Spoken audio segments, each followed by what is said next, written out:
حضرت سلیمان نہر کے کنارے بیٹھے تھے کہ ان کی نگاہ ایک چیونٹی پر پڑی جو گیہوں کا ایک دانہ لے کر نہر کی طرف جا رہی تھی۔ حضرت سلیمان علیہ السلام اس کو بہت غور سے دیکھنے لگے۔ جب چیونٹی پانی کے قریب پہنچی تو اچانک ایک مینڈک نے اپنا سر پانی سے نکالا اور اپنا منہ کھولا تو یہ چیونٹی اپنے دانے کے ساتھ اس کے منہ میں چلی گئی۔ مینڈک پانی میں داخل ہو گیا اور پانی ہی میں بہت دیر تک رہا۔ سلیمان علیہ السلام اس کو بہت غور سے دیکھتے رہے۔ ذرا ہی دیر میں مینڈک پانی سے نکلا اور اپنا منہ کھولا تو چیونٹی باہر نکلی، البتہ اس کے ساتھ دانہ نہ تھا۔ حضرت سلیمان علیہ السلام نے اس کو بلا کر معلوم کیا کہ کیا ماجرا تھا اور وہ کہاں گئی تھی۔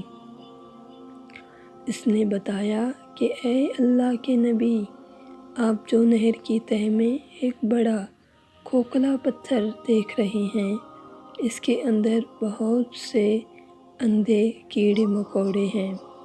اللہ تعالیٰ نے ان کو وہاں پر پیدا کیا ہے اور وہاں سے روزی تلاش کرنے کے لیے نہیں نکل سکتے۔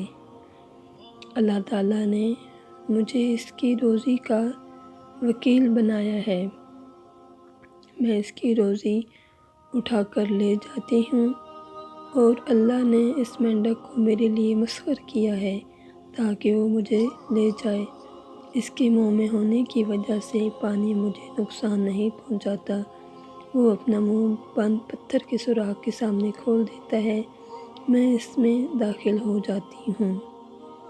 جب میں اس کی روزی اس تک پہنچا کر پتھر کے سوراخ سے اس کے منہ تک آتی ہوں تو مینڈک مجھے پانی سے باہر نکال دیتا ہے۔ حضرت سلیمان علیہ السلام نے کہا کہ کیا تو نے ان کیڑوں کی کسی تسبیح کو سنا؟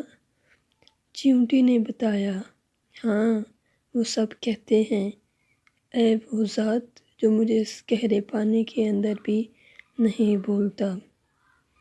اگر آپ کو ہماری یہ تحریر پسند آئی ہو تو اس کو لائک کر دیں، اور آپ نے ہمارا چینل ابھی تک سبسکرائب نہیں کیا تو اس کو ضرور سبسکرائب کر لیں اور بیل آئیکن کو بھی پریس کر دیں تاکہ آپ کو ہماری آنے والی ویڈیوز کا نوٹیفیکیشن ملتا رہے۔ شکریہ۔